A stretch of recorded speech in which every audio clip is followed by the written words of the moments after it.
I often come back to this idea on this channel. Perhaps it's simply the way of media analysis, but I often return to the idea that characters are vessels, whether we like it or not. Characters are vessels carrying around the norms and knowledge of their creators in the back of their heads at all times. No character is immune from this, but we see it on screen in both subtleties and extremities. We see it in stories of young boys becoming heroes, written by men who want to fight the fascists in their own lives, wielding fiction as a defence against the oppressor. We see it in oppressors' fiction too, with the othering and the mistreatment of minority people. We see polemic crone women written by men with mummy issues, and we see it in the dashing princes and dukes and sparkly vampires created to fill middle American middle-aged wet dreams. We see it in Peele's exploration of the Black American experience, in Rian Johnson's liberal got-ya movies, in Tarantino's foot fetish. A character does not need to be a full reflection of their author for them to be a conduit for said author's beliefs, norms, or even their secrets. It is an unavoidable reality that artists influence art, and art in hand will influence the artist.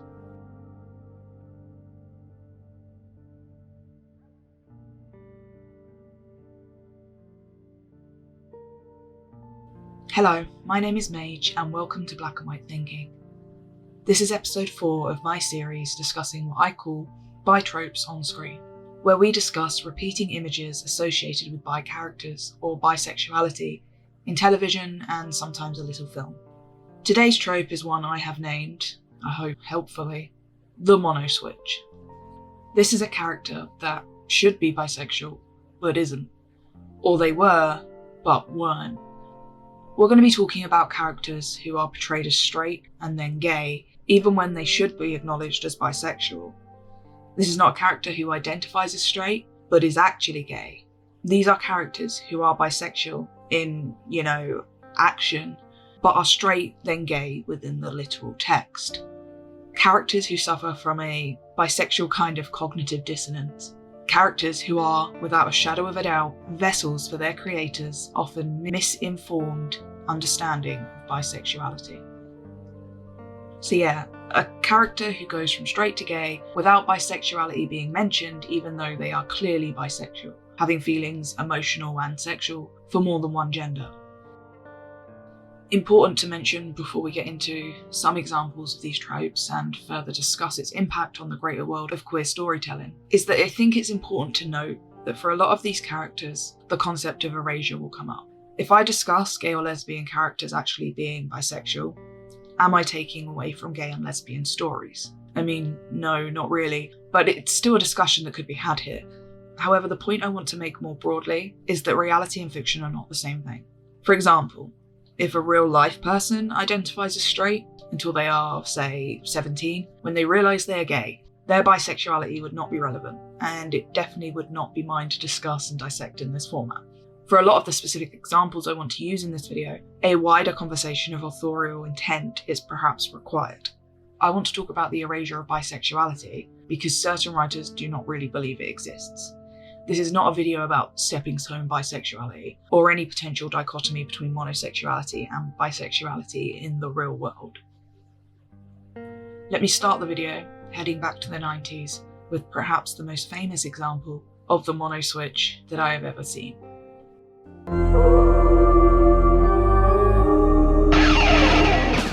Buffy the Vampire Slayer first aired on Warner Brothers channel on March 10th, 1997.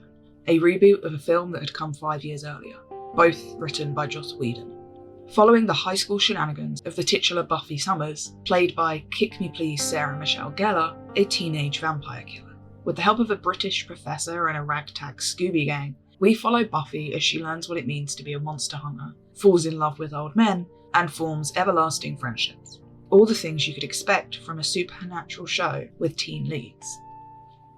The show was successful at its height, but its cultural impact goes far beyond the recognition of voting academies and critics. As a young bi girl growing up in the 90s, I can personally vouch for how important of a show Buffy was back in the day. It was female-led, queer, and generally hid its controversies well at the time of its airing. It was the type of show that I could watch with my parents and my friends. In the late 90s and early 2000s, Buffy was a hip, cool show that was doing things that felt fresh in comparison to other shows that were airing at the time. And Buffy would do things that would impact the television that came afterwards immensely, especially for the ladies and the gays.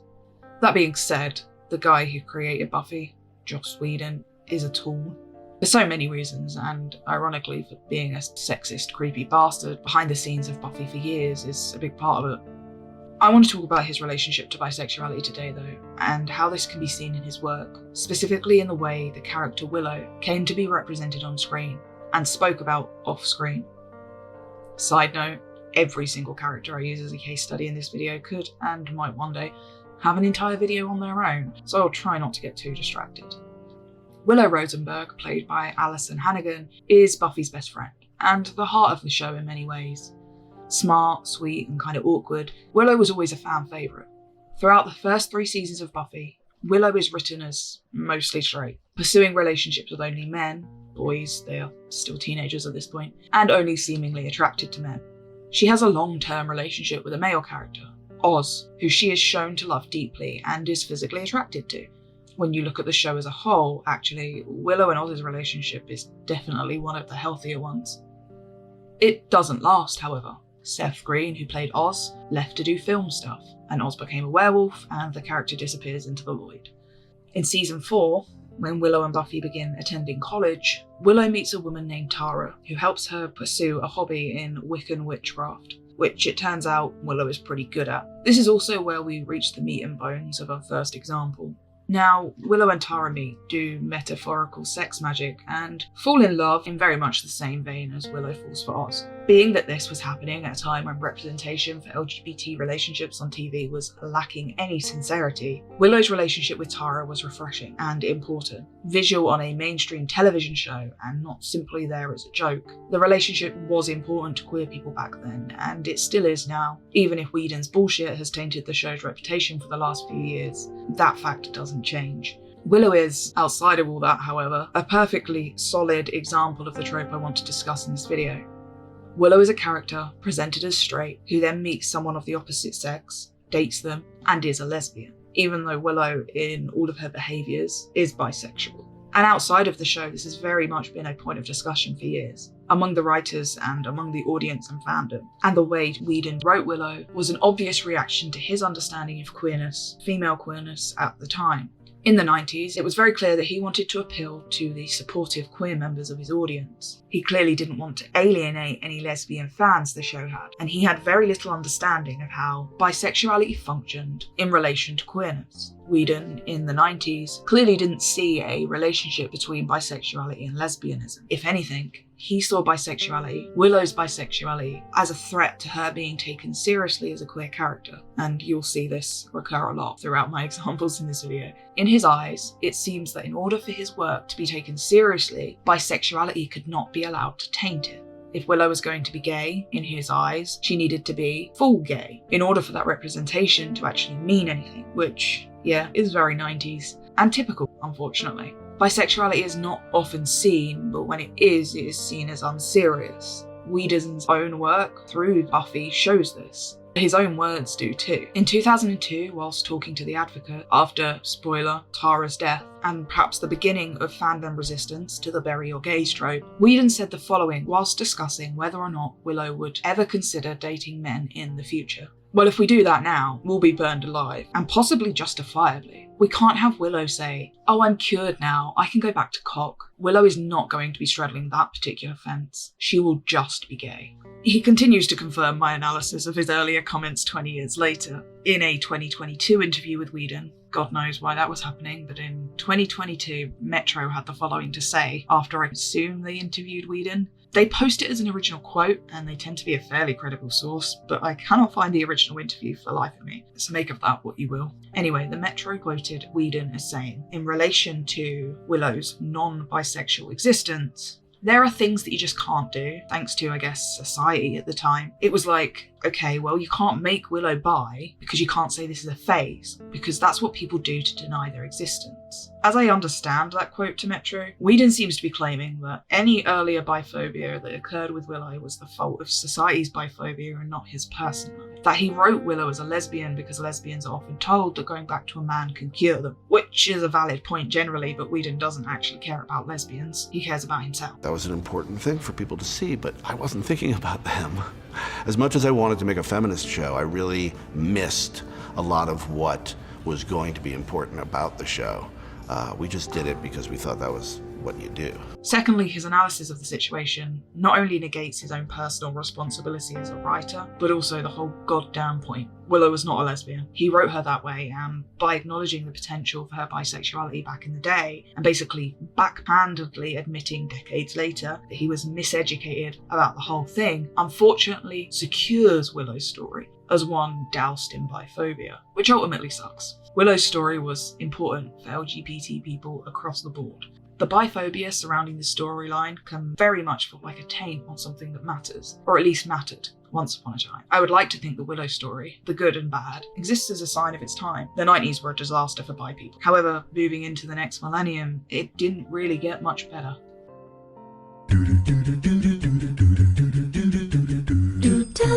Alright, okay, I know I said I wasn't going to get distracted, but have I ever talked about how much I love Naya Rivera on this channel? She was literally my favourite human being when I was a teenager. I was a big Glee fan, God knows why. Please judge away. And I had a mildly famous for the fandom blog dedicated to her and the character she played on the show, Santana Lopez. Strange times. Everyone I have been close to over the last decade, I met because of Naya and the cast of weirdos that were on that stupid little musical show. Almost all of my closest friends, and more importantly my partner, for all of their terrible parasocial relationships, kind of saved my life as a queer child. Glee has a weirdly special place in my heart, even though it is objectively terrible, because Naya has a very special place in my heart. She died in 2020 in a horrible accident, and I miss her immensely. Anyway.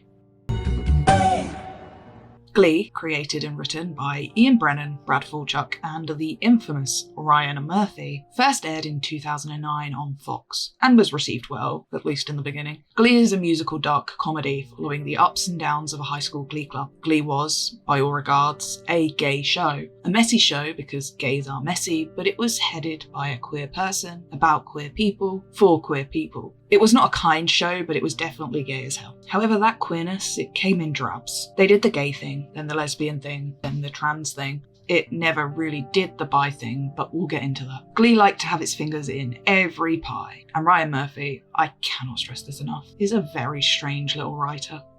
In the first season of Glee, we are presented with a pretty solid and well-rounded coming out story in the character of Kurt Hummel, showing the ups and downs of being a fairly stereotypical gay boy in rural Ohio, being raised by a single mechanic father after his mother's death. We follow Kurt as he comes out, gains a stepbrother and stepmom, and as he traverses his relationship with his dad. It was one of the few storylines done well in Glee, with nuance and sensitivity, good acting, and a script that was funny, tragic, and relatable. For me personally, Kurt's relationship with his family is one of the highlights of Glee, and the fact that Mike O'Malley never won a Globe or Emmy for his performance was a travesty. At the same time, in the early seasons, when Kurt's coming out is being treated with respect and dignity, or at least as much dignity as can be expected from Glee, there was another queer story beginning to unravel adjacently. Enter Santana and Brittany. Santana Lopez and Brittany Pierce were originally introduced as background characters in the show, hired to stand and look pretty behind Diana Agron's head cheerleader, Quinn Fabray, who joins the Glee Club early on in the show for nefarious reasons, but actually ends up liking it. Played by Naya Rivera and Heather Morris respectively, for the first half of season 1, the two characters would have odd one-liners, but mostly they would sit in the back and cuddle and play with each other's hair. Naya and Heather became instant best friends on set. They enjoyed each other's company very much, and were also generally pretty bored, sitting behind everyone else with little to do. But they became a reliable two-shot, and remained that way until the 13th episode of the first season, when this iconic conversation happened. Sex is not dating. If it were, Santana and I would be dating.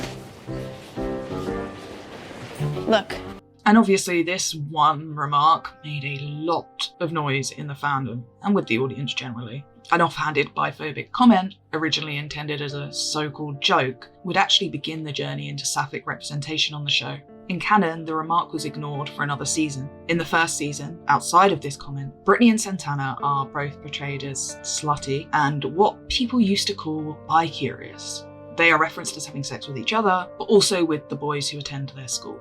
More noise came about in regards to Brittany and Santana's teased relationship and their queerness at the beginning of the second season. At that point in the show, Santana and Brittany had moved to being side characters, rather than simply background, and were more involved in storylines.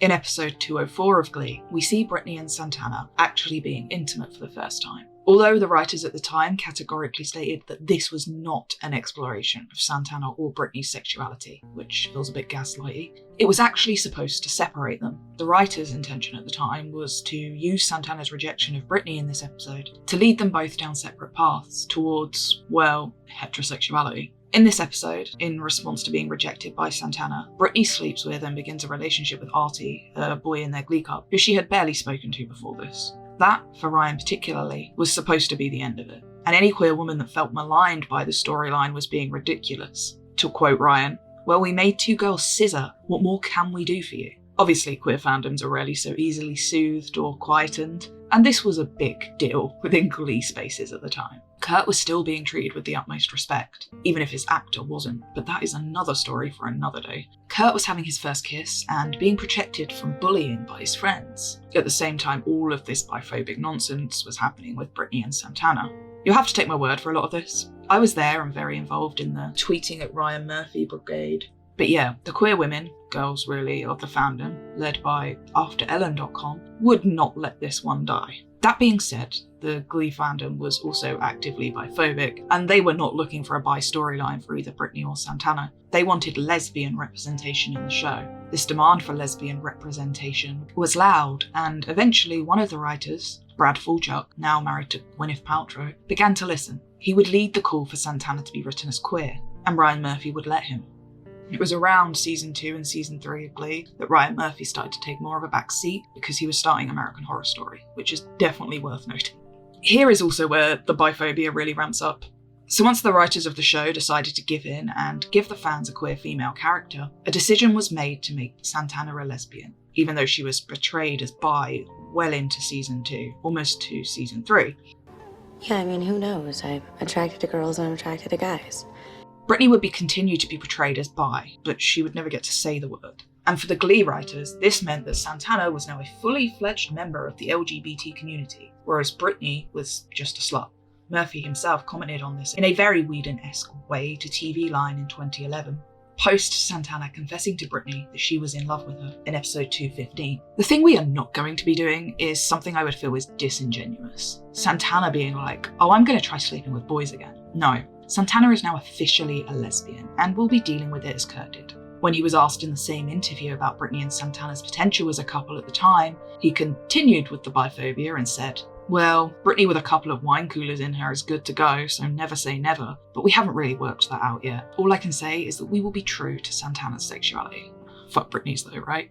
This is so blatantly biphobic and truly only the tip of the iceberg for Murphy. It also pertains to my original point perfectly. The misunderstanding of bisexuality and the use of lesbian or gay characters as weapons within the narrative against us. Santana was now important because she was 100% gay, not a half-assed slutty little faker like Brittany. Ryan Murphy doesn't see bisexuality as serious, or maybe even real, and in order for him to see Santana as queer and worthy of having a story to tell, it was clear that it was important for her to identify as a lesbian, even if she was bisexual in her behaviour for 2 seasons. With one swift move, one inspired by bigotry, Santana's bisexuality was instantly erased. Brittany and Santana would date on and off for a few seasons. When Santana needed a body to work off, the character of Brittany would be rolled back in. When the writers wanted to do something else with Santana, outside of Brittany, Santana herself would even be made complicit in the biphobia against Brittany's character. At one point, Bi+ Demi Lovato was even brought in to play a lesbian love interest for Santana, and there was plenty of biphobia dished out then, coming from the mouths of lesbian characters. I had a girlfriend, and she was bi. That's over. I mean, it's probably for the best. I think you need a 100% sapphic goddess. We even see the writer's biphobia coming out through Kurt at certain points. When Kurt's on-off boyfriend Blaine thinks he might be bisexual in season 2, Kurt responds with some of the nastiest biphobia I've seen on TV, to be honest. I'm hearing this right Maybe now. I'm bi. I don't know. Bisexual is a term that gay guys in high school use when they want to hold hands with girls and feel like a normal person for a change. Santana's story is not far from Willow's at all, but enough Glee talk or I will lose my mind. And that's what you missed on Glee. Got a secret, can you keep it? Swear this one you'll save. Around the same time Glee was airing, so was Pretty Little Liars, a book series by a straight woman, Sarah Shepard, adapted by a lesbian for TV, Marlene King. Pretty Little Liars follows 4 girls at high school as they are haunted by a literal representation of their mistakes in the form of a stalker named A. It's basically Desperate Housewives for teenagers. In the Pretty Little Liars books, the character of Emily Fields, played by Shay Mitchell in the show, is bisexual. She has a teen pregnancy, conversion therapy, boyfriends and girlfriends. In the show, she was a lesbian, and this made Emily good and pure in the show. One of her love interests and friends, Allison, was portrayed as bisexual, and this made her a slut and a psycho. An active choice was made to make Emily a lesbian, because this meant morally good in the writer's eyes. Bisexuality was insidious and dangerous and never said aloud. Kind of basic instinct bisexuality, if you will. Marlene King herself talked in a few interviews and on Twitter about how yes, Emily is bisexual in the books, but in her show she was a lesbian, and she didn't really care what people thought about that. Another example, a male one, can be seen in Grace and Frankie. Grace and Frankie, starring the best women, Jane Fonda and Lily Tomlin, follows, well, the titular Grace and Frankie, 2 women in their later years who have known each other for decades but never particularly liked one another, who find out their husbands have been cheating on them with each other's husband for decades. The first episode begins when their husbands, Sol and Robert, announce they are divorcing their wives in order to marry each other and finally live open in their queerness. It's actually a very sweet and hilarious show, even with its flaws, and Jane Fonda is a goddamn goddess. Robert, Grace's husband, is gay. Their relationship was never particularly meaningful for him. It was one he committed to because of a Catholic upbringing, and he and Grace were never much in love. Sol, however, is very bisexual. However, he's not written on paper as such. Sol loves, or loved, Frankie just as much as he loves Robert, and their relationship was one filled with joy, not resentment. At the end of the first season, after having left her for Robert, Sol and Frankie even briefly sleep together again, because he is having such a hard time with the separation. He loves Robert, but he also loves Frankie. He eventually marries Robert because 1, Frankie is done with his shit, so totally sucks, to be honest. But also because 2, he's gay, right? So he must just not have meant it. There is no explicit bisexuality in Grace and Frankie. It is not an option. Even when Frankie and Sol briefly rekindle, all anyone has to say is, well, how? Sol is gay, as if there is just no other option. Grace and Frankie themselves are pretty fruity. Their relationship is a love story, and side characters in the show often confuse them for an older queer couple. This, too, is simply played as a joke. There is no bisexuality, and Grace and Frankie aren't lesbians, so how could they ever possibly be in a relationship? And again, this is a choice made by the writers. They know what bisexuality is, they simply refuse to address it because they don't believe it's real. They definitely don't believe it to be a legitimate form of queerness. These representations of bisexuality being purposely erased by writers, for whatever reason they might argue, are not just biphobic, but they have a direct effect on how bi people are perceived by both their gay and lesbian peers and by straight people. For all the progress that has slowly been made in a lot of the world for LGBT people, American TV is still very much lacking in real bisexual stories. And seeing yourself represented is important. It's not a requirement that all writers cover all things. That's how you get crap like Glee in the first place. But when bisexuality is being used, but not talked about, it turns bisexual people into phantoms, haunting the narrative but never named or seen. It turns the concept of bisexuality into something insidious and secretive, the word that cannot be said, the sexuality that must literally be erased. Also makes bisexuality a threat, very much in quotes, to real gay stories. And as a bisexual person who has been in a queer relationship with another bisexual of the same gender for a decade, I know how much it can suck to be constantly exposed to this stuff. Every character example I've used in this essay is from a show I have watched every episode of, probably more than once, definitely more than once in most cases. Watching characters like Santana and Willow essentially give up their bisexuality in order to be taken seriously, to see the writers force that on them was really confusing when I was a child and a teen. For a long time, I could not understand that bisexuality could be fulfilling and just as queer as all the other labels. For a long time, I believed I was the one in the wrong for thinking I was bisexual, because the only exposure I had to bisexual stories was through these characters. And it was always monosexual writers who created these stories. Straight or gay, these writers cannot help but pull the mono switch, based on their own norms, because of the work they refuse to do in regards to their own bigotry. Even though most LGBT people are bisexual, most television characters that are LGBT are gay or lesbian. Writers reflect their own realities, their own fears and expectations, regardless of what might actually be authentic. And quite often they are just cruel in doing so, using gay and lesbian characters, our so-called brothers and sisters in this fight for equality, to tell us that we don't matter or even really exist.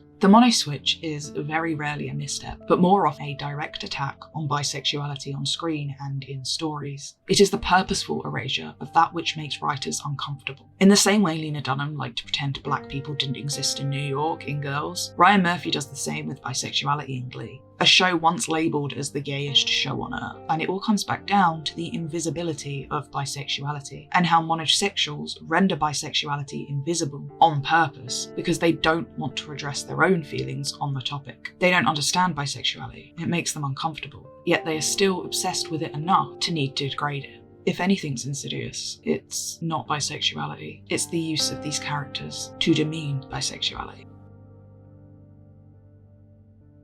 My name is Mage, this has been Black and White Thinking. Thank you for your time and patience. Thank you for watching this video. I'll catch you in the next one. See you next time.